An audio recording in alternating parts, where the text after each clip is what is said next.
আলহামদুলিল্লাহ, গাড়িটি বিক্রি হয়ে গেল, চলে গেল সিলেট সুনামগঞ্জ।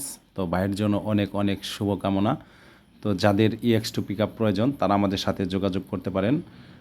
আমরা আপনাদের ভালো মানের গাড়ি দিয়ে থাকি। ভালো মানের গাড়ি পেতে অবশ্যই নিচে দেওয়া নাম্বারে যোগাযোগ করতে পারেন। সবসময় অ্যাভেলেবল EX2 পিকআপ গাড়ি পেয়ে যাবেন।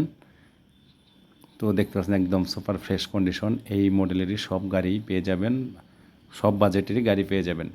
তো ভিডিওটি ভালো লাগলে অবশ্যই বেশি বেশি লাইক কমেন্ট শেয়ার করবেন। আর আমাদের চ্যানেলে নতুন হয়ে থাকলে অবশ্যই চ্যানেলটি সাবস্ক্রাইব করে পাশে থাকার বেল আইকনটি বাজিয়ে দিবেন। আর আমাদের মাঝে অ্যাভেলেবল EX2 গাড়ির পিকআপ বডি রয়েছে। তো যাদের EX2 পিকআপ বডির প্রয়োজন তারা আমাদের সাথে যোগাযোগ করতে পারেন। আমরা একদম সুপার ফ্রেশ কন্ডিশনের বডি বিক্রি করে থাকি। আর যাদের গাড়ি বিক্রি করার প্রয়োজন তারাও আমাদের সাথে যোগাযোগ করতে পারেন। আমরা আপনার গাড়ি ন্যায্য মূল্য দিয়ে কিনে নেব। ধন্যবাদ।